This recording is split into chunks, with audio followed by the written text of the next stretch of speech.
का जो शीर्षक हमने दिया है भारत एक सराय, तो इसका बहुत अच्छा उपाख्यान जो है, आख्यान तो मैं क्या बोलूँ, उपाख्यान ही कहता हूँ, जो हमारे श्री शशि थरूर जी ने किया, और उन्होंने एक पुस्तक लिखी, या ध्यान दिया होगा तो साहब को, हिंदुइज्म वर्सेस हिंदुत्व के ऊपर। तो उसमें जो है इसमें भारत एक सराय को उन्होंने बताया, और उन्होंने कहा साहब भी अंग्रेज तो लुटेरे थे, लेकिन जो इस्लामी थे वो यहाँ आए, और उसके बाद दे बिकेम अस। तो इस दे बिकेम अस की जो थ्योरी है, उसके भांति भांति के रूप हमें दिखाई पड़ते रहे हैं। हमें उसका रूप गांधी जी में दिखाई पड़ा। गांधी जी ने एक बड़ी विचित्र सी पुस्तक लिखी, हिंद स्वराज, जिसको तो बहुत उसकी बात करते हैं उनके जो अनुयायी हैं, लेकिन जब मैंने उसको पढ़ा तो मुझे उसमें ऐसी ऐसी विचित्रताएं दिखाई पड़ी कि मेरा तो माथा खराब हो गया। समझ में नहीं आएगा किधर से सिर है किधर पैर है, मतलब एक पैरा से लेके दूसरे पैरे में कोई तारतम्य नहीं, इस तरह की पुस्तक। उसमें अहिंसा की विचित्र विचित्र व्याख्या है, राम राज्य की विचित्र विचित्र व्याख्या है। अरे आज कह रहे थे कि पुलिस वाले हमेशा लेट आते हैं।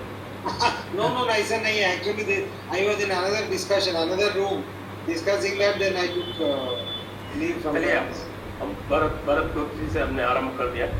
तो ये हिंद स्वराज की जो परिभाषा है, मुझे लगता है कि वही जो परिभाषा है वो धीरे धीरे आगे बढ़ते कहीं पूरे जनमानस को, बहुत सारे लोगों को, जनमानस को तो नहीं कहूँगा, जनमानस को आजकल बहुत विद्वान हो गया है, उसको आच्छादित करती जा रही है। तो इसके ऊपर आप क्या कहना चाहेंगे भरत गुप्त? देखिए, ये जो नेहरू जी की पुस्तक है डिस्कवरी ऑफ इंडिया, जिसके ऊपर एक पूरा सीरियल बना था भारत एक खोज, और जिसका निष्कर्ष बहुत कुछ निकल नहीं पाया, वो वही थ्योरी थी जो नेहरू जी ने कहा कि भाई हमारा कल्चर जो है वो एक पैलिम्पसेस्ट है, यानी एक किताब है या जिसके अंदर बहुत सारे सफ़े होते हैं चमड़े के, और उनके ऊपर आप कुछ लिखते हैं, फिर घिस के दोबारा लिखते हैं, तिबारा लिखते हैं। तो वो पैलिम्पसेस्ट का मतलब ये है कि इतिहास में जो कुछ हुआ है सब वर्तमान रहता है, और वो किसने लिखा, जो आया उसने लिखा, जिन्होंने राज्य किया उसने लिखा, और जो भारत के बाहर से आते गए वो लिखते गए। तो ये पुस्तक जो है, जो सन 20 से धारणा चली हुई थी कि आर्य आए, आर्यों के बाद फिर शक आए, हूण आए, उससे पहले ग्रीक्स आए, अलेक्जेंडर वगैरह, और फिर बाद में आप कहते हैं पीसफुल लोग आ गए, यानी मोहम्मद बिन कासिम के वक्त से, और वो सिलसिला चलता रहा, अंग्रेज़ आए। तो उनका कहना ये था कि भारत इन सब के आने से बना है। और पहले तो मैंने इसको एक नाम दिया था, भारत एक खोज सीरियल को भारत एक खुजली, चूँकि इसमें कोई शांति मुझे नज़र नहीं आई, इसमें केवल अशांति नज़र आई।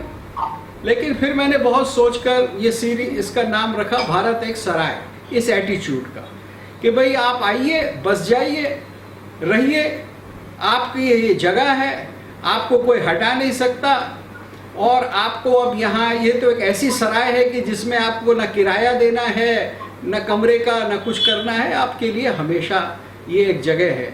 और इसको भारत की उदारता, इसकी जो है गंगा जमुनी तहजीब वगैरह वगैरह, आप सब जानते हैं कि ये क्या डिस्कोर्स दिया गया।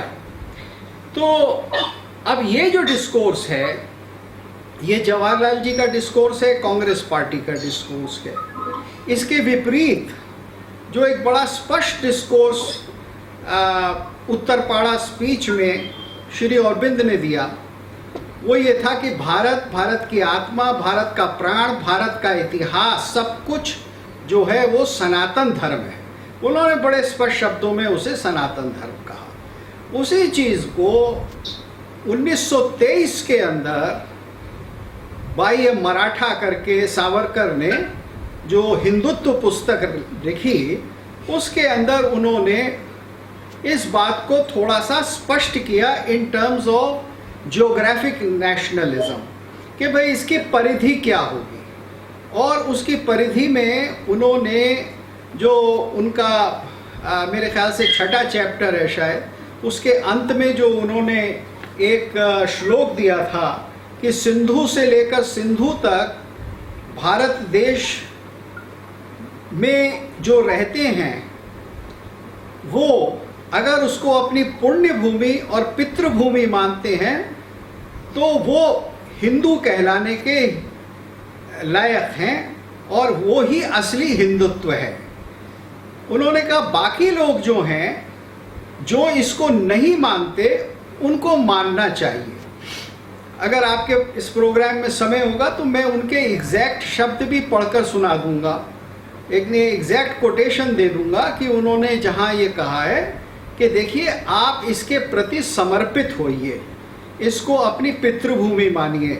अब ये पितृभूमि के बारे में बहुत सारे कांग्रेसी और बहुत सारे लोग बड़े बौखलाए जाते हैं, उसका हिटलर से एसोसिएशन करते हैं, तो वो ये नहीं जानते कि बहुत सारे कल्चर्स में मातृभूमि पितृभूमि का एक ही अर्थ होता है।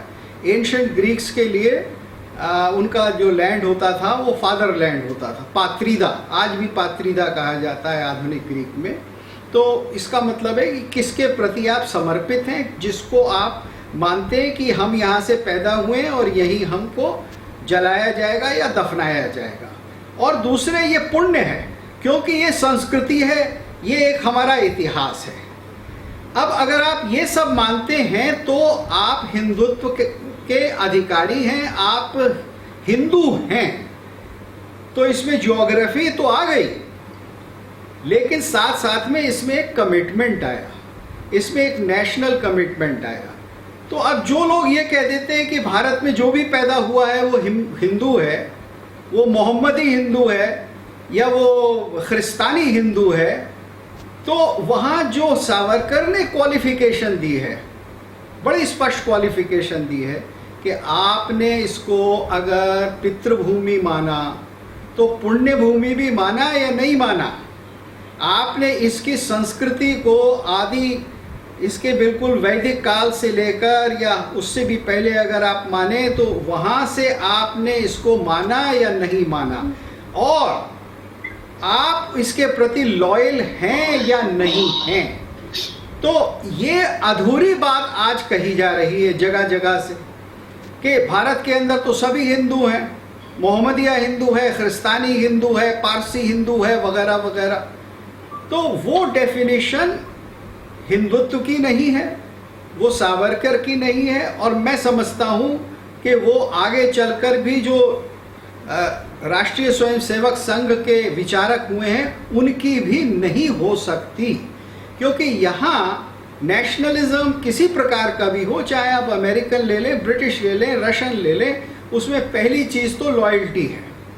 और लॉयल्टी इस तरह की है कि first and last, second commitment to the culture. अगर आप कहते हैं कि नहीं हमारा कल्चर तो ईसा मसीह के बाद से शुरू होता है, उससे पहले जो था वो हीदन्स थे सब, और हम हीदन कल्चर को नहीं मानेंगे, या आप मुसलमान होकर ये कहते हैं कि नहीं मोहम्मद साहब के आने से पहले तो सब कुछ जाहिल थे, सब जहालिया था, हम उसको नहीं मानेंगे, और फिर हम ये भी नहीं मानेंगे कि ये राष्ट्र जो है उसके प्रति हमारी श्रद्धा और उसके प्रति हमारी लॉयल्टी होनी चाहिए, बल्कि हमारी लॉयल्टी तो किसी एक क्या कहते हैं उसके प्रति होगी, खलीफा के प्रति होगी। इस्लाम का जो खलीफा होगा, चाहे वो तुर्की में हो, चाहे वो अरब में हो या कहीं हो। तो ये बातें स्पष्ट हैं। मैं समझता हूँ कि इसके लिए केवल आप सावरकर को ही देखने की ज़रूरत नहीं है। आज अमेरिका के अंदर जो मुसलमान रह रहा है, क्या वो कह सकता है कि मैं सऊदी अरेबिया के प्रति ज़्यादा लॉयल हूँ और अमेरिका के प्रति नहीं हूँ? या जो हिंदू रह रहा है, हम लोगों के जो रिश्तेदार, हमारे बच्चे रह रहे हैं, उनकी पॉलिटिकल नेशनल लॉयल्टी तो वहाँ जहाँ रह रहे हैं वहाँ की है या नहीं है?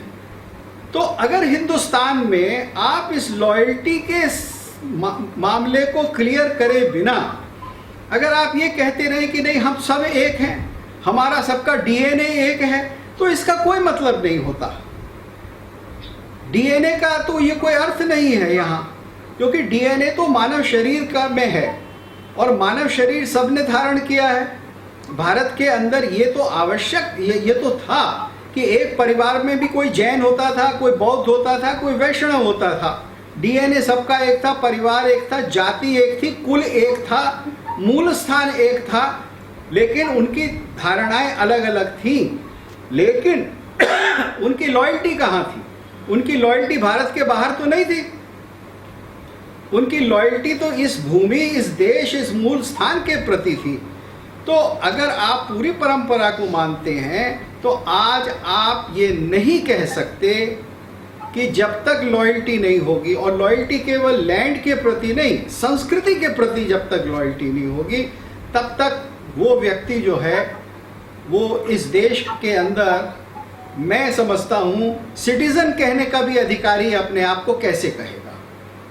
आप चाहे हिंदुत्व की डेफिनेशन लें या ना लें, लेकिन एक तो ये फंडामेंटल ट्रूथ है about all nation states in the world today. जी जी, बातें हम नागेश्वर आप तरफ। आप हिंदी में बोलना पसंद करेंगे, इंग्लिश में? You have the choice. I speak English because Hindi थोड़ा हाँ ठीक है, I speak it but then fluency थोड़ा कम। No problem. तो मैं सवाल तो हिंदी में पूछ लेता हूँ, you can answer it in English. ये जो अभी भरत गुप्ता जी ने बोला, और उसमें जो है आजकल ये वो डीएनए वाली बात बहुत आ रही है कि साहब चूँकि हमारा सबका डीएनए एक है इसलिए हम सब एक हैं। ऐसा कोई ऐतिहासिक प्रमाण मिलता है क्या? There is any evidence in history people of the same DNA do not fight each other?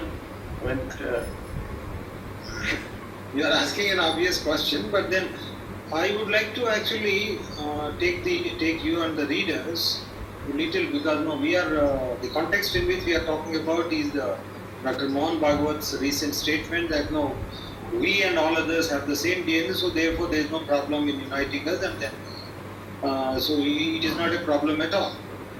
Now I would like to, since he heads a very large organization in which we have all faith, reposed, particularly all Hindus have reposed faith, it is time that we must have a look into the organization, little bit of this. I take about 3-4 minutes to read out what this organization about and then why it was started.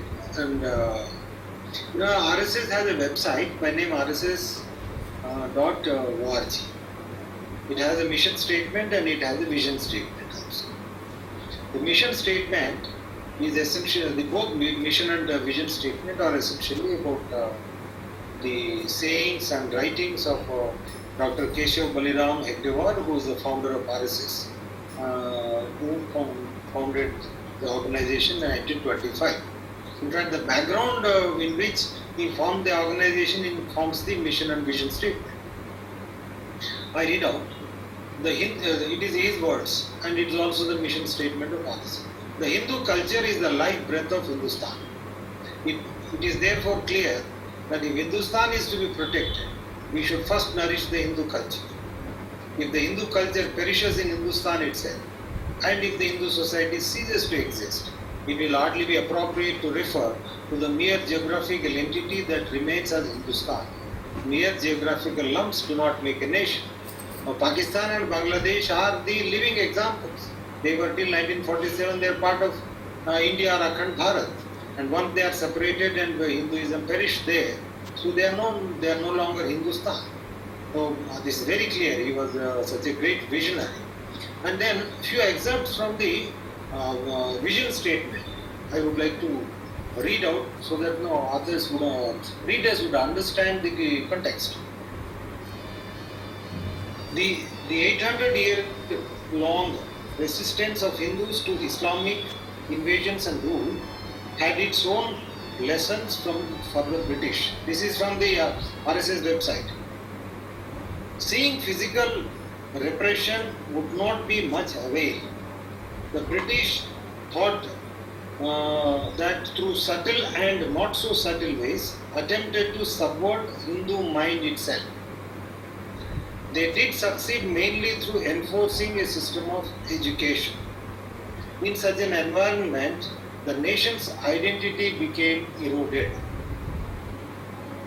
It is an irony of history that even after paying ultimate price of vivisection of their motherland due to the Congress policy of appeasement of Muslims, I again underline, due to the Congress policy of appeasement of Muslims, the Hindus have been treated as the second order citizens in post-independence Bharat. This was foreseen by Dr. Hegdewar. Years of thinking had convinced him that a strong and united Hindu society alone is sine qua non for the very survival of Bharat as an independent and sovereign nation. And he founded RSS in 1925. The ideology of the Sangh is to carry the nation to the pinnacle of glory, to organizing society and ensuring protection of Hindu Dharma. Protection of Hindu Dharma, kindly mark words. Thus, RSS the RSS is not an end in itself, but a means to an end, that of protecting, preserving and promoting Hindu Dharma. Further, the RSS boldly and grandiosely proclaims that the 21st century will be Hindu century. Mark these words. The RSS proclaimed that 21st century is Hindu century, and we are already almost more than 1/5 of it we have already completed. But I don't see anywhere near that kind of reality. Will be Hindu century, as Hinduism alone is in a position to provide life vision. Why it is Hindu 21st century will be Hindu century? Because the RSS says, rightly so, that Hinduism alone is in a position to provide a life vision.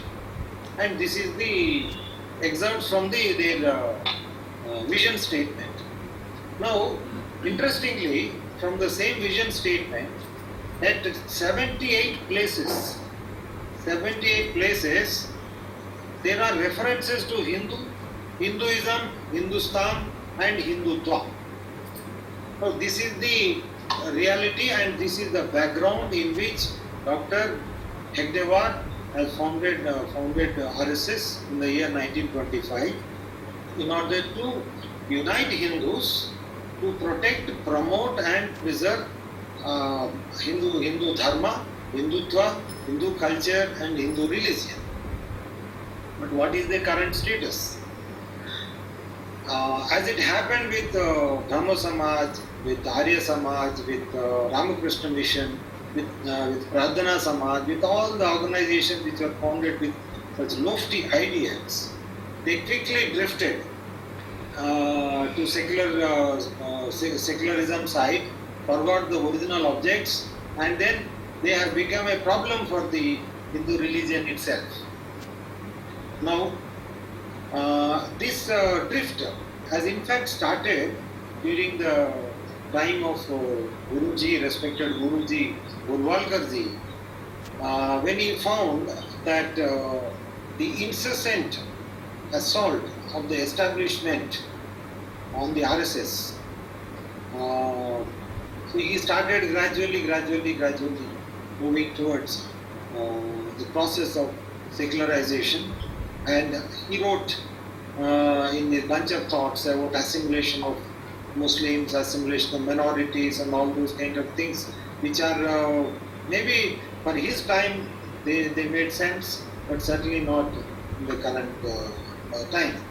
Now this has caught up so much so that it is the Gandhian, Nehruvian and Congress thought and Congress traits that prevail in the RSS methodology of working, and in fact they appease minorities so much, but the only difference is that they call it assimilation, whereas the Congress and all other political parties call it this one, appeasement or development of minorities.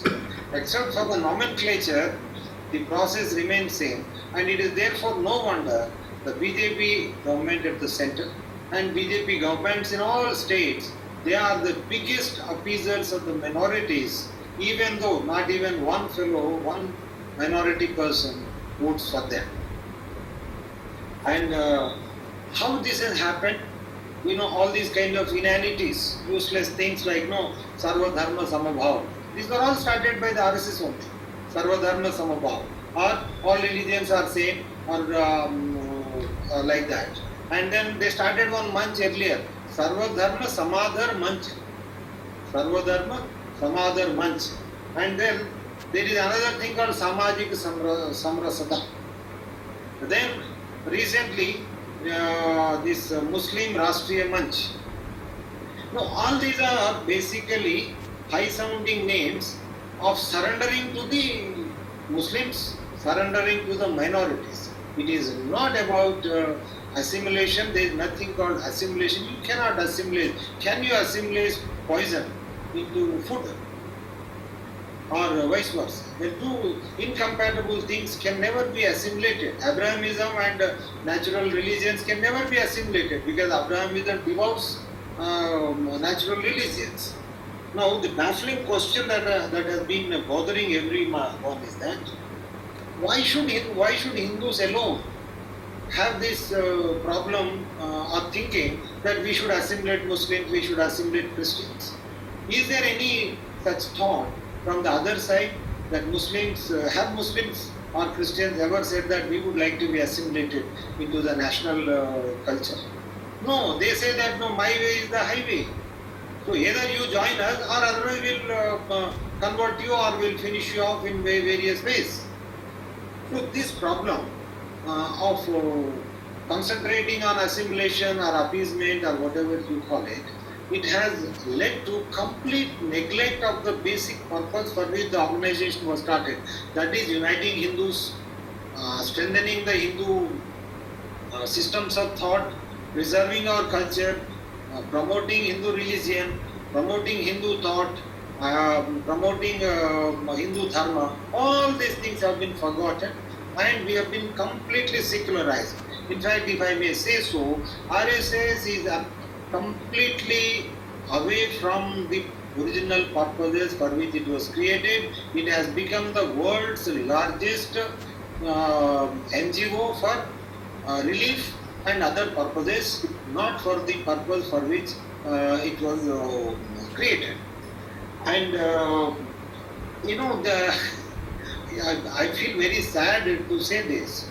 In the year 2012, I think it was in August or September, K. Sudarshan ji, he was by then he quit the post of Sanchalak and then he was living in Bhopal. On Eid, he decided that he would convert to Muslim and then he was going to Tazul Mosque or somewhere and he was going there. And luckily, Babulal Gaur spotted him going there. And then he immediately intervened and then he brought him back with great difficulty. And by then already the word spread that K. Sudarshan ji was about to convert and then offer namaz in the that mosque, Tazul Mosque. What does it indicate? The chief of the RSS, the organization which says its vision and mission is to protect Hindu dharma, the chief of RSS wanted to convert to Islam or even offer namaz in a mosque. This is the deracination and destruction that the RSS has been causing within their own ranks. So now, once it reaches that level of deracination, then and what authority they have to talk on behalf of Hindus, saying that no, Hindus and Muslims have the same kind of DNA. This is something is absurd because biology cannot determine your theology. If that is so, then there would not have been problems at all. If biology determines theology, then why did Arabs came here and then brought Islam here and converted Hindus there? Because they did not come here for biology, or Europeans did not come here for biology. It is absolutely deracinated. Even a 5th class student will laugh at this kind of statements. That if you say that there is a biology or DNA that determines the theology or the thought process or such kind of things. So I recall the great Sitaram Goyalji's words that RSS is leading Hindu society on the golden path of destruction. And I think there is not that is the reality as it exists today, and that's a very unfortunate thing. And it has gone in the same way, RSS has gone in the same way as the Arya Samaj, Pradhana Samaj, Brahmo Samaj, and Ramakrishna Mission. It is time to save RSS from the RSS cadres, RSS leaders. That is the call I would like to give. I do not hesitate to say, because RSS is an organization started by the great Hegdewar, and so much drift and moving away it has taken from the original objects. If the RSS cannot come back to its original purpose for which Dr. Hegdewar started it, then it is better that it should perish. It should not remain, and it cannot be allowed to take take the name of Hindu or Hindutva or any such thing. So this is what for in the first phase I would like to say. Second, when we come back again, I will talk about this Gurumurti Ji's article. Yes. Bharat गुप्त जी, बहुत अच्छा विश्लेषण किया नागेश्वर राव जी ने, और सबसे अच्छी बात है कि आरएसएस को आईना दिखा दिया आरएसएस के ही मिशन और विजन के अनुसार। और एक बात जो उन्होंने कही जिससे मैं सहमत हो गया, RSS needs to be save from its leaders, क्योंकि जो भी मेरा इंटरेक्शन है स्वयं सेवकों से, स्वयं सेवकों में भी इसके प्रति रोष है, और मुझे ऐसा लगता है कि 90% स्वयं सेवक जो हैं इस लाइन से सहमत नहीं है। लेकिन जो लीडर क्लास है, लीडर क्लास है प्रचारकों वाला, वो उनकी जो भी कारण हो, उनको संभवतः उनको छूट नहीं है कुछ बोलने की, तो वो दबे स्वर में इसका समर्थन करते रहते हैं। अभी कुछ दिनों पहले मैंने एक विषय लिया था, सीताराम गोयल जी की पुस्तक थी विदर्भ संघ परिवार, और मुझे ये लगता है कि लगभग 30 वर्ष पहले जो उन्होंने प्रतिपादित किए थे कुछ सिद्धांत, और उसमें जो उसके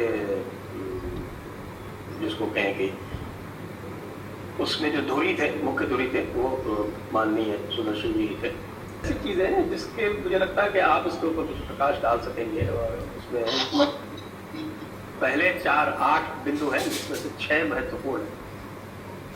तो हम एक एक करके इसको ले लेते हैं। तो पहला इसमें था कि what is the harm in adding Jesus and Mohammad to the 33 crore Hindu gods and goddesses. और दूसरा था all religions including Islam lead to God. This is saying same thing, all religions are the same. Well, Islam is good, but Muslims are bad. पहले इन 3 को ले लेते हैं, फिर आगे वाले 3 अगले राउंड। जी हाँ, देखिए नागेश्वर राव जी ने तो संघ के विषय में एक बहुत ही, जिसको मैं कहूँगा, क्लियर एनालिसिस दिया है, लेकिन मैं बात को ज़रा और व्यापक लेवल पर लाना चाहूँगा। वो इसलिए लाना चाहूँगा कि अक्सर ये कहा जाता है कि संघ एक है, बीजेपी दूसरी है, तो बात को मैं लेना चाहूँगा जिसमें बीजेपी भी इंक्लूड हो जाए और जिसमें सारा हिंदू समाज इंक्लूड हो जाए। क्योंकि हिंदू समाज किसी एक पॉलिटिकल अथवा कल्चरल बॉडी पर अपनी पूरी निर्भरता नहीं कर सकता कि साहब हम तो आप ही के पीछे रहेंगे, आप ही के साथ रहेंगे। ऐसा होता नहीं है, एक जीवंत समाज है और वो जो है अपनी प्रायोरिटीज को क्लियर करेगा। तो अब अपनी अपेक्षाओं को क्लियर करने के लिए मैं ये कहूँगा कि भारत में जब आज एक हिंदू बहुलता है, मेजॉरिटी है और क्रिश्चियंस और ईसाई हैं, तो आपको केवल हिंदुत्व के कॉन्टेक्स्ट में, हिंदुत्व से मतलब है कि श्री अरविंद ने अथवा सावरकर जी ने जो लिखा या हिंदुत्व जिसको कहा जाता है, हिंदू नेशनलिज्म, उसके कॉन्टेक्स्ट में ही नहीं, आपको एक बड़ी सीधी सी आधुनिकता के विषय में सोचना है कि अगर आप 21वीं शताब्दी में रहेंगे तो क्या वो सारी मान्यताएं जो कि इस्लाम और उससे पहले क्रिश्चियनिटी की आधारशिलाएं हैं, क्या उन आधारशिलाओं को भारत का हिंदू समाज स्वीकार कर सकता है आज या नहीं? भाई पिछले 1200 साल में क्या हुआ वो बात छोड़ दीजिए, या ब्रिटिश के दौरान क्या हुआ ये छोड़ दीजिए। हम शशि थरूर वाले विवाद में ना जाएं कि मुसलमान जो हैं वो हमारे भीतर एक हो गए, they became one of us, और अंग्रेज नहीं हो पाए। तो इस तरह के रॉन्ग हिस्टोरिकल एनालिसिस में ना जाएं। हम तो आज की बात करते हैं कि जो अधिकांश धारणाएं हैं इस्लाम की और ईसाइयत की, क्या वो डेमोक्रेटिक हैं? क्या वो सबको स्वीकार करती हैं? क्या समादर करना या बराबर या इक्वालिटी, फ्रेटर्निटी, लिबर्टी के भी आधार पर कहीं वो पनपती हैं? भाई सीधा सा प्रश्न है, क्या कभी पोप ने ये कहा है कि हिंदू भी स्वर्ग जा सकता है? भाई ईसाई के स्वर्ग नहीं, अपने स्वर्ग तो जा सकता है, या तो वो तो कहेंगे नहीं तुम तो नरक ही जाओगे। मैंने तो आज तक नहीं पढ़ा। मैंने हार्वर्ड के फ्रांसिस क्लूनी, एक बहुत बड़े प्रोफेसर हैं, उनसे पूछा इंटरनेशनल लिस्ट पर, तो उन्होंने कहा हाँ एक जगह पोप ने कहा था कि भगवान बड़ा दयालु है, वो सबको अपना अपना रास्ता दिखाता है। तो फिर आप इसका एक स्टेटमेंट दीजिए। तो आज तक किसी भी ईसाई पोप का या किसी अधिकारी का ऐसा स्टेटमेंट नहीं आया। तो देखिए यही द्वैत है, और वही बात जो है इस्लाम के नेताओं के बारे में आती है। तो आज तो हिंदू खुलकर पूछेगा, हिंदू बच्चा पूछेगा कि आप जब हमें बराबर नहीं समझते, आप जब हमारी औरतों को माले गनीमत समझते हैं, और जब ये पढ़ाया जाता है आपके क्या कहते हैं स्कूल्स के अंदर, मदरसों के अंदर, तो कौन सी समरसता है, कौन सा सह अस्तित्व है, कौन सा नेशन बिल्डिंग है जो हो सकता है? अब डेफिनेशन ऑफ काफिर क्या है? एक बार मैंने डेफिनेशन ऑफ काफिर भी, एक मैं नाम नहीं लूंगा उनका, एक बहुत बड़े संघ के व्यक्ति के साथ डिस्कस की थी। तो उन्होंने कहा कि हम लोगों ने हमसे कहा है कि अब भारतवर्ष में कोई काफिर नहीं है, तो अब वो उनसे कह दिया होगा। लेकिन मैंने तो किसी एक छोटे मोटे मौलाना साहब से भी नहीं सुना पब्लिकली कि ऐसा है, कोई मंच है कि जहां ये कह दिया हो। तो आज वो बात जो जनता के सामने आ रही है वो बड़ी सीधी सीधी आ रही है। एक मिनट रुको, आपने मंच का, तो मैं मंच की बात बता दूं जी। उस मंच के साथ में हमने यहाँ पर एक डायलॉग करवाया था। जी हाँ। और उस मुस्लिम राष्ट्रीय मंच ने यहाँ पर स्पष्ट रूप से ये कहा, उनके नेशनल कन्वीनर थे जी शाहिद अख्तर, हाँ, और उन नेशनल कन्वीनर महोदय का स्टेटमेंट था जयपुर डायलॉग्स के ऊपर, आप जब देख सकते हैं, चेक कर सकते हैं, एक बार नहीं दो बार, हाँ, कि मुस्लिम राष्ट्रीय मंच is of the Muslims, by the Muslims and for the Muslims. और आप सभी को याद होगा कि ये ओरिजिनल स्टेटमेंट किसका है? ये ओरिजिनल स्टेटमेंट मोहम्मद अली जिन्ना का है, बिल्कुल जिन्ना का है, मुस्लिम लीग के बारे में। तो ये मुस्लिम राष्ट्रीय मंच है जो इस समय संघ की एक आनुषंगिक इकाई है। तो आप इंटरप्ट करने के लिए नहीं, आपने बहुत अच्छा उदाहरण दिया, और मेरी जो बात मैं कहना चाह रहा था उसको उदाहरण देकर, दृष्टांत देकर और स्पष्ट कर दिया। देखिए ये आज हिंदू समाज के सामने सबसे बड़ा चैलेंज है। मेरे मन में किसी के ऊपर दोषारोपण करना नहीं है, लेकिन मेरे मन में आत्मरक्षा के लिए, हिंदू समाज के लिए, चूंकि मैं भारत का हूं, मैं हिंदू हूं, मैं अपने लिए, अपने संतान के लिए, अपने लोगों के लिए, अपने राष्ट्र के लिए, तो एक क्लैरिटी रखना, स्पष्टता रखना कि कौन क्या है, क्या कह रहा है, और मैं कैसे उससे प्रश्न पूछूं। मैं लठ लेकर नहीं पूछ रहा, मैं लड़मर कर नहीं पूछ रहा, मैं बड़ी विनम्रता से तर्क के आधार पर पूछ रहा हूं कि आप काफिर किसको कहते हैं, आप मुशरिक किसको कहते हैं, आप उनको कैसे ट्रीट करेंगे, नहीं करेंगे, आप विवाह उनसे करेंगे, नहीं करेंगे।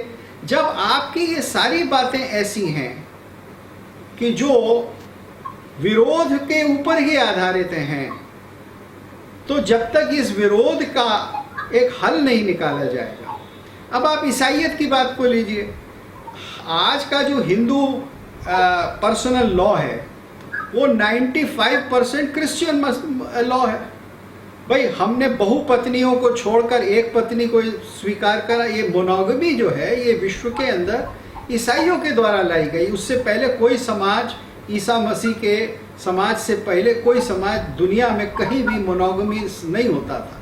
लेकिन 19वीं शताब्दी से राम को आइडियल बनाकर हिंदू समाज ने मान लिया और अच्छा माना कि हम अब मोनोगमी को मानते हैं और अब वो कानून है। तो हमने तो जो चीज़ अच्छी लगी वो खट से ले ली और उसको व्यवहार में करते हैं। लेकिन आज जब बात होती है कि अब समरसता लाइए, प्रॉपर्टी लॉ में एक ही लॉ लाइए, जो कुछ क्रिश्चियन प्रॉपर्टी लॉ बने हुए हैं उनको हटाइए, तो वहाँ फिर पर्सनल लॉ की बात आ जाती है।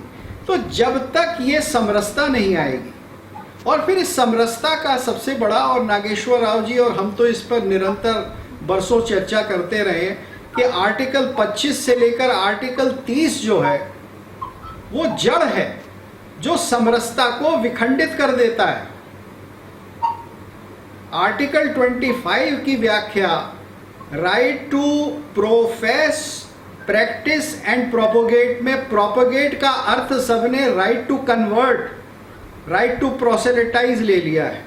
अब मुझे बताइए कि क्या प्रोपेगेट का मतलब प्रोसेलिटाइज होता है? प्रोपेगेट का मतलब तो होता है मैं बात कर रहा हूँ, मैं उसका प्रचार कर रहा हूँ, लेकिन मैं दूसरों के घर जाकर तो नहीं कह रहा। और इसके अंदर भी क्लैरिटी की, जी हाँ कुछ कहना चाहते हैं प्लीज। बोलिए। No, all that I want to say that when consultation with the Chief Justice of India becomes that the collegium and collegium determines and collegium decides and appoints, naturally propagate becoming a conversation. आप सही कह रहे हैं कि वो सारा propagate का मतलब है propagate my own religion and negate all other religion. यहाँ प्रोपेगेट का ये अर्थ हो गया कि मैं अपने ही पैदा करूंगा। Actually our Supreme Court and our judiciary बहुत अजीब है, अद्भुत है। They can read anything into any word. Exactly. They can create law, they can destroy a law, they can change the law, they can do anything. जी हाँ। So naturally it's a propagate becomes conversion. जी हाँ बिल्कुल। लेकिन उसके बारे में clarity की आवश्यकता है, परिवर्तन की आवश्यकता है। वो केवल यहीं नहीं छोड़ना है, उसमें बहुत क्लियरली कहना है that there is no moral right given to anybody to say that I can proselytize you, क्योंकि ये अनडेमोक्रेटिक है। Conversion is an aggression. बस Conversion is an its aggression. As simple as that. It is as simple as that somebody is attacking My property. Not physically, but religiously is attacking. Yeah. So how can that be allowed? By in any civilized society, how can conversion be allowed? बिल्कुल। और इसके अलावा जहाँ तक Christianity है, वो तो आपके लिए कभी एक प्रोग्राम कर दूंगा कि बाइबल के अंदर, और मैं ग्रीक पढ़ के ग्रीक का ही अनुवाद करके कर दूंगा कि मार्क में और मैथ्यू में कहाँ अंतर है। एक जगह कहा गया है कि बैप्टिज्मा कराओ और दूसरी जगह बैप्टिज्मा का कोई जिक्र नहीं है। तो ये इससे स्पष्ट जाहिर होता है कि बाइबल के अंदर भी इतनी हेर फेर हुई है और आज उसका दुरुपयोग हो रहा है। तो जो लोग ये कहते हैं कि हमारा अधिकार है धार्मिक अधिकार, उनका भी कोई अधिकार वास्तव में नहीं है। तो आज के ज़माने में ये सारे प्रश्न हैं जो हमको उठाने होंगे, और जो ऑर्गेनाइजेशंस और पॉलिटिकल पार्टीज़ इसमें हमारी हिंदू समाज की मदद करेंगी, मैं समझता हूँ वही हिंदू समाज के वोट लेने के मुस्तहिक हैं, दूसरे मुस्तहिक ही नहीं हैं। चाहे इसमें बीजेपी हो, चाहे इसमें आरएसएस हो, चाहे इसमें विश्व हिंदू परिषद हो, चाहे इसमें कोई संतों की, साधुओं की दूसरी जमात हो, लेकिन जब तक स्पष्ट रूप से हिंदू के हित के लिए आप काम नहीं कर पाए, मैं हिंदू के हित का मतलब ये नहीं कह रहा कि वो हित दूसरों का हित मारकर बनाओ, लेकिन जब हम सबके हित की बात करते हैं और हम सुबह से शाम तक सर्वे सुखिनः संतु की बात करते हैं और हम वसुधैव कुटुंबकम का नारा लिए फिरते हैं, तो इन 2-3 श्लोकों के अर्थ की व्यापकता को कहीं हम जमीन पर तो लाएंगे, इसके लिए कुछ उद्यम तो करेंगे, क्योंकि काम तो उद्यम करने से होता है ना। उद्यमे निसिद्ध्यन्ति कार्याणि न मनोरथे, खाली दिमाग में रख लेने से थोड़ा ही हो जाता है। तो ये मेरा कहना है। चलिए अब नागेश्वर के पास दोबारा चलते हैं। So there was an article by Shri Guru Murthy today in which he talked about Guru Golwalkar ji's vision of assimilation. Of course, he made no reference to Mohan Rao ji's speech or his views, but the newspaper in which it was printed, the news magazine rather, that said that okay, that he is defending Mohan Rao ji's views. I think you read it, so let's have your views about the assimilation theory. Yeah. Again, no, this organizer has published an article by Guru Murthy ji on 9th July, I think yesterday. Yes. It's about Guruji's formula for minority assimilation. Again, as we discussed, no, we are obsessed with assimilation of thing. It's like, no, if we are vegetarian and we want to assimilate non-vegetarian food into our food, it is as bad as that. Why should we be assimilate? Assimilate, the best way assimilation is convert them. Garvapsi, what is this other kind of semantic jugglery that people resort to? Now in the first paragraph of, interestingly, in the first paragraph of this article of Guru Murthy, he has mentioned 11 times the Supreme Court. That Supreme Court has endorsed the view that Guru Murthy ji's concept of assimilation of minorities was endorsed by Supreme Court. Then all Bharatiyas, including Muslims, are descendants of common ancestors, and even Pakistan, the official history also accepts, and that there is a subtle underlying unity among all religions in India, and this is also endorsed by Supreme Court. Like this, he kept on repeating that Supreme Court has endorsed everything. Now the question that arises, is Supreme Court there to only meant for dispute resolution as per the Constitution, or is it to establish a religion or to define a religious religiosity of people, or is it an ecclesiastical court, or is it functioning as dharmacharyas, is something that baffles me.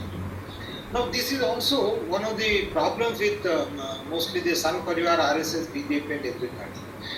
They suffer from, because of this deracination from Hindu, our own culture, they suffer from extreme inferiority complex. And so therefore anyone who is in some authority, be it a judiciary or a police officer, IPS officer or IAS officers or some senior private sector executives and all that, they are in awe of these people. So therefore, what they know, whatever these people say, that they think that it is a gospel of truth, and therefore that should be accepted. Now, one of the things which Guru Murthy says, the Hindu culture is not to be equated to Hindu religion, which is also endorsed by Supreme Court. Very funny. Now, when I was reading this, I got this idea. It is beef cannot be equated to cow. I think I have written something. Beef is not cow. Definitely beef cannot be cow because cow has already been killed, and whatever is left of it, whatever is left of it is this one. So what is this kind of inane thing that they say, and then all this only confuses Hindus, and whereas it does not move the Christians and Muslims even an inch from their stated doctrinal positions. Now, there is also another thing which Gurumurthy ji mentions, that India has welcomed all religions from anywhere into this. This is another big lie. There are two things. We have given shelter to persecuted people of persecuted religions like Jews and Zoroastrians. We gave shelter. That is not about welcoming. Then second, Islam came as invaders. We never invited them. In fact, for 1,000 years, our forefathers have been fighting to prevent their invasions and to protect motherland. And now we are saying that no, we have invited Islam. Then British.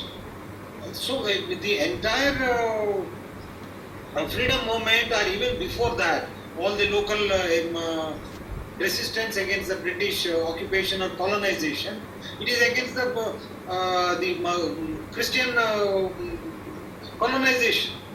No, we say that no, we have welcomed Christianity. That means these people are completely negating the Indian, not only Indian history, they are erasing the greatest sacrifices that our forefathers have done to protect this country from invasion of the invasion from by the Islam and Christianity. So this is the level of deracination. Absolutely, they have absolutely no concern for Hindu religion or Hindu dharma. Then another thing which Mr. Gurumurthy says, Indianization does not amount to Hinduization. But whereas cultural assimilation is Indianization. Is there any sense in this? Cultural assimilation is Indianization, but Indianization does not amount to Hinduization.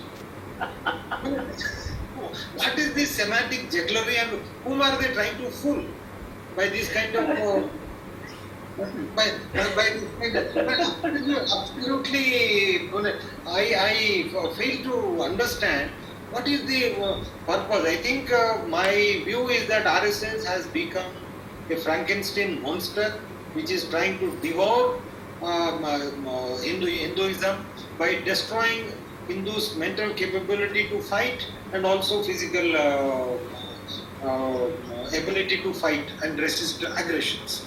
So that is a thing. And then another thing, they want endorsement from Gandhi and Nehru. The second they are the people who caused the greatest damage and destruction of the country, our motherland, and dharma. And then they say that no, what Guruji has written has been endorsed and has been agreed to by Gandhi. That means they are looking for certificates of good conduct, certificates of endorsement from the enemies. Such a worst kind of mental state we have been degenerated into by this kind of people. I think it is absolute. I don't know what to speak of this level of deracination and destruction they are causing to the Hindu society. That is the इसी बात पे जो अभी जो कई नागेश्वर राव जी हैं भरत जी मैं आपके पास आता हूँ कि एक तो बात कही कल्चर संस्कृति की। जी हाँ। तो मेरा विनम्र सदैव से रहा है कि जिसको संस्कृति कहते हैं जी, वो संस्कृति हम अधिकतर जो है संस्कृति के जो लक्षण होते हैं हाँ, उनको हम संस्कृति मान लेते हैं, जबकि संस्कृति जो है वो मैं ये कह सकता हूँ अगर अंग्रेजी में कहें उसको, it is a function of certain fundamentals, और वो जो फंडामेंटल्स है भारत के जी, वो है भारत का काल बिल्कुल दर्शन, बिल्कुल भारत का तर्क दर्शन, बिल्कुल जिसको न्याय शास्त्र कह सकते हैं, भारत का प्रमाण शास्त्र, और भारत के जो आपका ब्रह्मांड दर्शन है। यदि यह नहीं है तो कोई भारतीय दर्शन नहीं है। तो इस भारतीय दर्शन को तो न तो इस्लाम मानता है और न क्रिश्चियनिटी मानती है। बिल्कुल। उनका जो तर्कशास्त्र है वो द्वैत का है या बाइनरी है। उनका जो कालखंड है वो लीप है, वो चक्रीय नहीं है। बिल्कुल। और एक जन्म मतलब वो आपका रेखीय, जो कि विज्ञान द्वारा भी पूरी तरह से गलत साबित कर दिया जा चुका है। जी हाँ। उनका जो ब्रह्मांड है वो सीमित है, एक फ्लैट अर्थ। और जो आपका जो प्रमाण शास्त्र है वो जो किताब ने कह दिया वही प्रमाण है। तो इस अवस्था में ये संस्कृति की कौन सी परिभाषा है कि हिंदू धर्म जो है वो हिंदू संस्कृति परिभाषित नहीं करता है? ऐसा कैसे माना जा सकता? देखिए, एक चीज बहुत स्पष्ट है। अगर आप, मैं फिर लौटूंगा सावरकर के ग्रंथ हिंदुत्व में, वहाँ उन्होंने संस्कृति को जो 3 कंडीशन लगाई हैं उन्होंने, कि आप सिंधु से सिंधु तक, दूसरे इसको पुण्य भूमि माने, तो पुण्य भूमि तो वही मानेगा जो इसको संस्कृति को मानेगा। और संस्कृति में तो उन्होंने जो हमारी पूरी टेक्स्ट की परंपरा है उसको लिया है। अब टेक्स्ट जो होता है, ग्रंथ जो होता है, उसके अंदर तो एक दर्शन है जैसा आप बता रहे हैं, उसमें तो विचार है, उसमें सृष्टि क्या है, कौन है, कैसे हमको रहना है। अब ये संस्कृति शब्द कहाँ से बना है? संस्कार से बना है ना। तो संस्कार का अर्थ होता है कि आप एक रिचुअल करते हैं, जैसे नामकरण संस्कार हुआ या पुंसवन संस्कार हुआ, तो उसमें आपके सामने एक आदर्श होता है, उसमें आपके सामने दुनिया के बारे में, कॉस्मोस के बारे में, ब्रह्मांड के बारे में एक दृष्टि होती है। तो उसके बिना संस्कृति कैसे बनेगी? तो संस्कृति का अर्थ तो हमारे जीवन मूल्य हैं, हमारे दर्शन हैं, और उन दर्शनों की समझ आज लगभग लुप्त प्राय हो चुकी है राजनीतिक पार्टियों में और सामाजिक कार्यकर्ताओं में। अब ये जिक्र हो रहा था कि मान लीजिए कि इतिहास को अगर हम देखें तो एक प्रश्न ये उठता है बड़ा सीधा साधा कि इस्लाम और ईसाइयत के आने से पहले भारतवर्ष में इतने सारे लोग आए, ठीक है, उनमें से कुछ ने हम पर राज्य भी किया या कुछ हिस्सों पर हमारे जैसे इंडो बैक्ट्रियन किंगडम बना, ग्रीक्स भी रहे, लेकिन उनका कोई हमारी संस्कृति से विरोध था? नहीं था। ग्रीक्स यहाँ आकर हिंदू मंदिरों में कैसे उपासना करते थे या नहीं करते थे? आप जाकर देखिए, अभी भी विदिशा के पास गरुड़ स्तंभ बनाया हुआ है अंतिल्किया दास का। तो हम ये नहीं समझ रहे हैं कि एक पेगन संस्कृति थी, मूर्ति पूजक संस्कृति थी, जिसको आप इंडो यूरोपियन कल्चर कह दें, जिसको आप वैदिक कल्चर कह दें, जो कि दिव्य को और अवतार को सबको मानती थी। और उस संस्कृति का विरोध ही सारे विश्व में इस्लाम और क्रिश्चियनिटी के द्वारा किया जा रहा है। आज जो भारत में हो रहा है वो सारे विश्व में हो रहा है, और सारे विश्व में इतिहास किसका है? एक और मूर्ति पूजकों का और दूसरी ओर मूर्ति भंजकों का। एक संस्कृति विश्व में हमेशा से रही है मूर्ति पूजकों की और एक मूर्ति भंजकों की। अब ये इतनी स्पष्ट चीज है, और ये सारे इतिहास में और भारतवर्ष के सैकड़ों टूटे हुए मंदिरों के ऊपर सब जगह लिखी हुई है। अगर आज भी हम उसको नहीं समझ पाते, हमारी तथाकथित राजनीतिक पार्टियां उसको नहीं समझ पाती, और आज भी हम एक प्रकार के क्या कहते हैं, ढिलमुल गांधीवाद में लगे हुए हैं, जिसमें हमको यही नहीं पता कि सन 20 के अंदर जो यहाँ से सैकड़ों हजारों मुसलमान वहाँ लड़ने के लिए गए थे, उनका विचार क्या था। उसी विचार से पाकिस्तान बना, और उसी विचार से आज भी गज़वाए हिंद जारी है। देखिए, जब तक unless we take the bull by the horns, जब तक जो सामने सत्य है, राइटिंग ऑन दी वॉल है, जब तक आप उसको पढ़कर उसका एक निजात नहीं निकालेंगे और आप उसके साथ जो उसकी प्रतिक्रिया होनी चाहिए वो एक संस्कृति के रूप में नहीं करेंगे, तब तक इन चीज़ों का हमको नुकसान ही नुकसान होगा और हम ठगे जाएंगे। और ये इस प्रकार का जो पूरा दर्शन हमारा बन रहा है, और ये बातें जो मुझे बताई गई गुरुमूर्ति जी के बारे में, मैंने नहीं पढ़ा लेकिन जो इन्होंने मुझे बताया, तो ये तो 50-60 साल से 70 साल से लोग यही कहते आए हैं। वो पूरा का पूरा कांग्रेस का डिस्कोर्स ही ये था कि फिजिकली अगर कोई आ गया तो उसको रहने का अधिकार हो गया, क्योंकि जैसा आज आपने टाइटल दिया है, भारत तो साहब एक सराय है। तो भारत अब एक वो सराय है जिसमें से, हाँ, जिसमें से आपको निकाल दिया जाएगा और अन्य आकर वहां बड़े मजे में इस भूमि का पूरी तरह से आनंद लेंगे।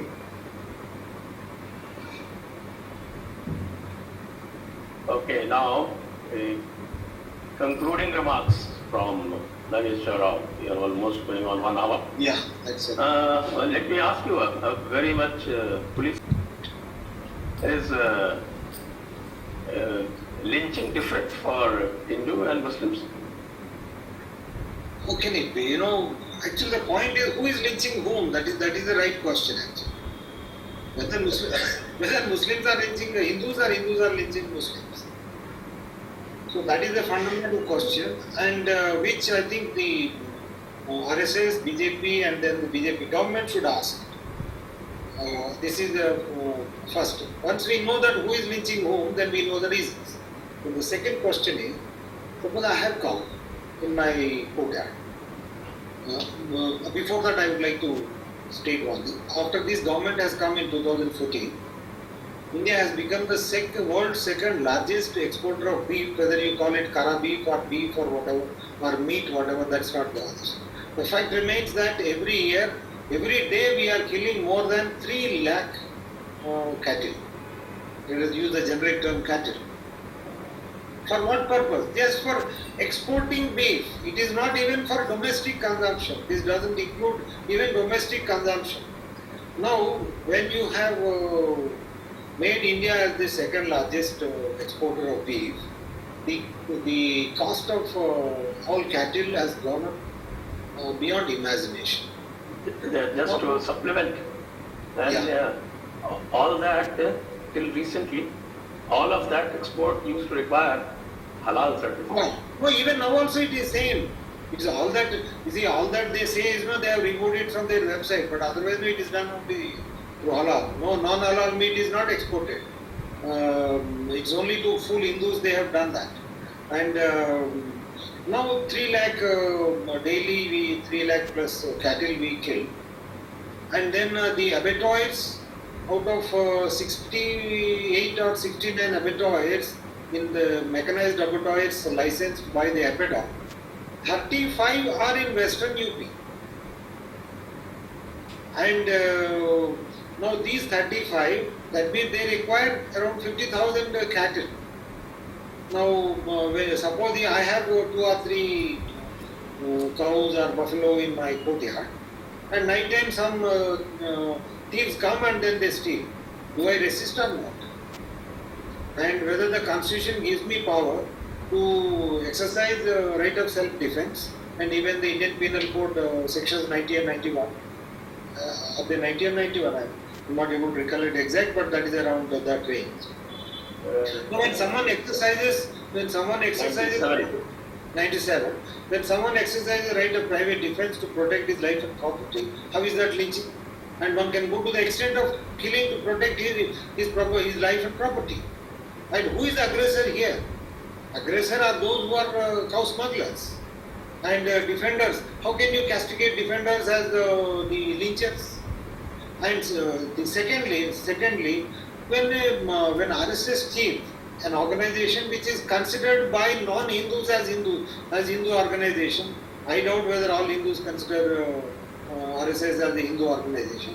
When he makes such a statement, when the Honorable Prime Minister makes such a statement, then it will be taken as gospel of truth. and then it only endorses the false propaganda by the enemies of Hinduism that we are lynching minorities. So this is something I think which everyone should think about it. Have we done the right thing in saying such kind of? Exactly. The other lynchings like West Bengal and all doesn't get referred to. Yeah, that lynching I would like to say. In fact, it's an extension of the same deracination of the RSS because BJP is a sprout from RSS only in the same field. Now, because of that deracination, and secondly, the inferiority complex that they have developed in seeking certificates of endorsement and good conduct, they don't even protect their own supporters. Because the moment they think that the moment they go out to support their people or Hindus, then they will be castigated as a communal organization, and they so therefore they want to maintain a clean record in the eyes of the enemies. This is it is this deracination that is leading to abandoning and betrayal of Hindu cause by the BJP, by the RSS, by all the Sangh organizations. In fact, starting MRM itself is a betrayal. How can, because RSS started as a Hindu organization, now you are starting an organization for Christians, for Muslims. What is this? It is absolutely baffles us. Which models itself on Jinnah. Yes, absolutely. So pathetic, I tell you. Pathetic. चलिए अब आप चूंकि 1 घंटा हो गया है तो हम ऑडियंस के क्वेश्चंस ले लेते हैं। भरत जी, काफी कुछ बातें रहेंगी, वो जो 8 पॉइंट हैं उनके ऊपर विचार नहीं हो पाया, फिर कभी करेंगे। हाँ, एक अलग से कार्यक्रम करेंगे, वो बहुत इम्पोर्टेंट है। उसमें सूफीज का भी लिखा है कि वो बड़े टॉलरेंट होते हैं। उसके ऊपर तो मैंने आज पहले ही प्रोग्राम कर लिया। कल ओवैसी साहब गए थे वो गाजी की मज़ार में, गाजी की मज़ार क्या नहीं गए। हाँ, यानी जो नॉन हिस्टोरिकल अग्रेसर एंड किलर था उसको आपने सूफी बना दिया। और मैं समझता हूँ ऐसे एक नहीं अनेक सूफी हैं जिनका रिकॉर्डेड इतिहास है। गाजी, कोई भी गाजी सूफी बन जाता है। अनेक सूफी होता है। All the lynchers are Sufis now. All the lynchers are Sufis by the same extension. Exactly. And the defenders are aggressors. And all the lynching historians have written true history. They have lynched the whole history and written true history. They have discovered history, and all those who suffered and all those who got slaughtered, they have become communalist in the eyes of their own children. Yeah. Starting with in fact, Sanjay trend was started by 2 people, Muhammad Habib, Irfan Habib's father, and Rushbrook Williams, one Muslim, one Christian. They are the ones who lynched Indian history, started the lynching practice. In fact, that's what I wanted to suggest, Sanjay, that we are focusing mostly on the Islam and Muslim. We should in fact know Christianity is much worse than them. At least Muslims, they do physical attack. These people, they are termites. They are killing without knowing you. They are destroying you. They are much more subtle. Yes, much more subtle, and therefore they are worse. They are worse. Okay, तो on this point अब हम चलते हैं दर्शकों के प्रश्नों के ऊपर, और उनसे अनुरोध है कि कृपया इस वीडियो को लाइक करें, शेयर करें, चैनल सब्सक्राइब करें, बेल आइकॉन दबाएं, और हमारी यदि आप सहायता कुछ कर सकते हो तो अवश्य करें। प्रश्नोत्तर।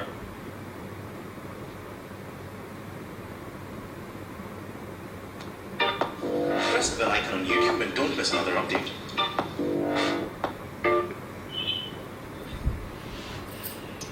अनिल कुमार अग्रवाल जी, थैंक यू आपके सहयोग के लिए। तो उनके फतवा रख दिया गया जब किसी चीज़ पे उनसे फतवा पूछा गया जिसके पास जो कुरान और हदीस में या फ़िक़ह की किताबों में नहीं था, तो उन्होंने एक बहुत सिंपल सा रूल प्रिस्क्राइब किया, उससे कि जिस चीज़ से भी हिंदू को तकलीफ़ हो वो हलाल है, और जिस चीज़ से भी हिंदू को खुशी हो, हिंदू नहीं काफिर को तो तकलीफ हो वो हलाल है, और जिससे भी काफिर को खुशी हो वो हराम। Very straightforward, black and white. देखिए, one of the most influential books. ये हिस्टोरिकली रिकॉर्डेड है कि गजनवी के वक्त से मुस्लिम आर्मीज बड़ी तादाद में गांवों के झुंड सबसे आगे करके लाया करती थी और उन गांवों के झुंडों को हिंदू आर्मीज के आगे छोड़ दिया करती थी। ये मुस्लिम हिस्टोरियंस ने खुद अपनी हिस्ट्री में लिखा है। तो ये इस तरह से गाय का प्रयोग और बीफ का प्रयोग और किसी को मुसलमान बनाकर सबसे पहले उसको बीफ खिलाना जिससे कि वो दोबारा हिंदू या ब्राह्मण या वैष्णव या जो भी है न बने, ये मैं समझता हूँ 1000 साल से बहुत चलता आ रहा है। और मुझे ये पता लगा है कि कुछ अन्य लोग भी, अन्य आइडियोलॉजी के लोग भी इस नुस्खे का प्रयोग करते हैं। जी, अगला प्रश्न।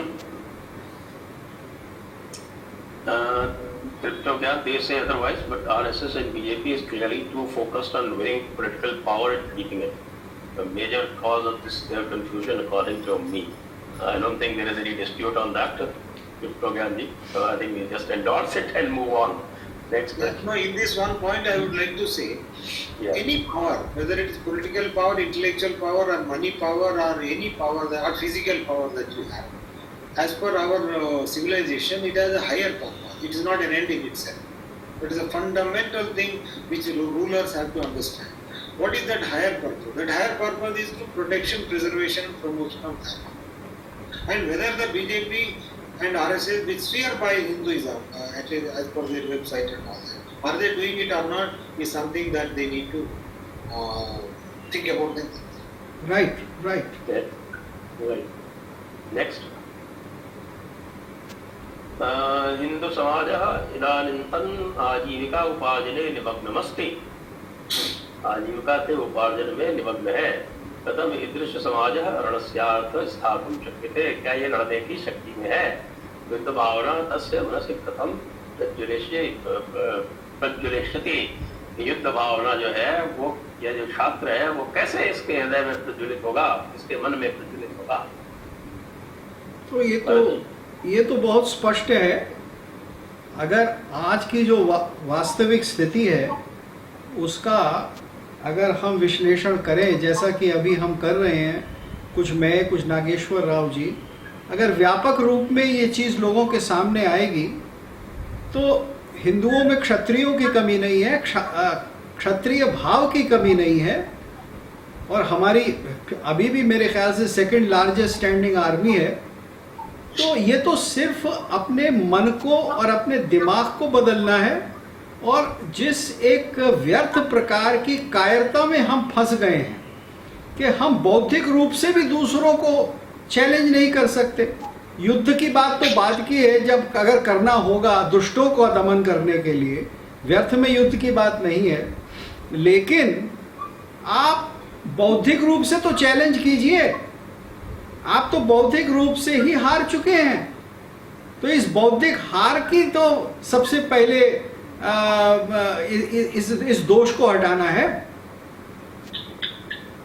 आप अपना शास्त्र तो ठीक कीजिए, तभी तो शस्त्र चलाएंगे। अब तो आज तो आपने अपना शास्त्र ही दूषित कर लिया। करेक्ट। नेक्स्ट। नास्तिक सनातनी पूजनीय सरसंघ चालन जी को स्मरण करना चाहूंगा। नहीं पाप का भावी केवल व्याघ्र, जो तटस्थ है समय लिखेगा उनका भी। बिल्कुल सही है। व्याघ्र जो तटस्थ है समय ये रामधारी सिंह दिनकर का है। तो प्रशांत अलरू, धन्यवाद जी। प्रशांत जी बहुत बहुत धन्यवाद आपका। Next Tambe ji, Ketkar last time said Mohammedans denying ancestry will get exposed। Expose कर दिया, आगे क्या कर लोगे उनका? Iqbal had Pandit ancestry yet wrote मिल्ली तराना। Absolutely, I think इन्होंने बहुत अच्छा एक उदाहरण दिया। बिल्कुल, एक्सेलेंट एग्जाम्पल, बिल्कुल, very good example. Harshad Malviya, can Mohan Bhagwat ji please shed light on Kaurav Pandavs DNA?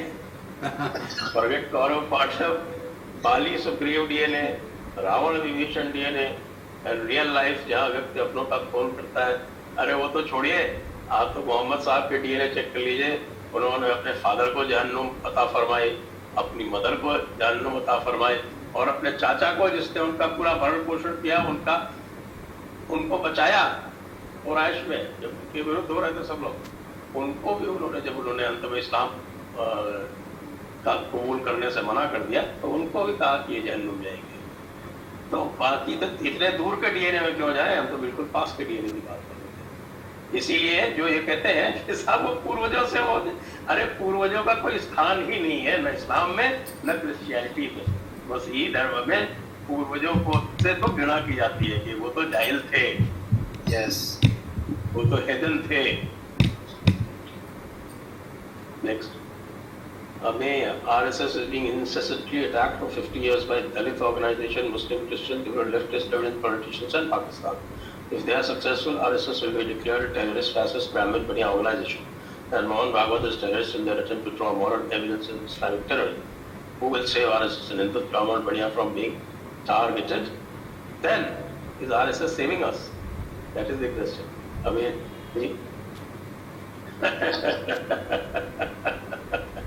they have even disbanded the two organizations that used to be on the streets, the VHP and the Bajrang Dal. Yes. So where are the saviors now? और दूसरी चीज है कि अगर वो ऐसा कर रहे हैं तो why not confront them? उनको assimilate करने की क्या जरूरत है? Those who want to declare you as terrorists, you should confront them, not try to assimilate them. Next, Vinay Prajapati, from where cow smugglers get cows? Do they steal from Hindus or buy from Hindus? What's your experience, Nageshwar Rao? No, it is both. There are Hindus who sell the cows because they become unproductive. It's not that all Hindus are. And they have some economic reasons also, and also other problems of lack of grazing grounds, like a place to. That is there. They do sell. But then stealing is also very much prevalent. Because the Hindus sell cows mostly when they are old or infirm, or they are not useful, or they are no longer giving milk, cows and bulls. But the meat of these old animals is not very good. Whereas the young ones, young cows and young bulls, it is those which are getting stolen, and that is where the maximum resistance is. Okay, next. Anil Pratyahari, can Hindu Mahasabha VHP combo become an alternative to BJP RSS combo to protect Hindu interests? I think we don't VHP is need. part of RSS. And Mahasabha doesn't exist, it's only on paper. Yeah, correct. And then why not? We are invested in BJP and RSS. Why not try and reform them first? It is not in the ownership of the leaders. They don't own it. Yes, absolutely. Rahul K. And if rule permitted, surely I would have urged Modi ji to recall Nageshwar Sir for CBI director position. Oh, thank you. मुझे नहीं चाहिए. मुझे नहीं चाहिए. I had enough of it. Thank you, Rahul ji. बहुत धन्यवाद. Okay, with that we come to the end of question and answer session. Thank you very much. सारे दर्शकों को बहुत बहुत धन्यवाद. नागेश्वर राव जी को और भरत गुप्त जी को बहुत बहुत धन्यवाद. जय हिंद. वंदे मातरम. वंदे मातरम.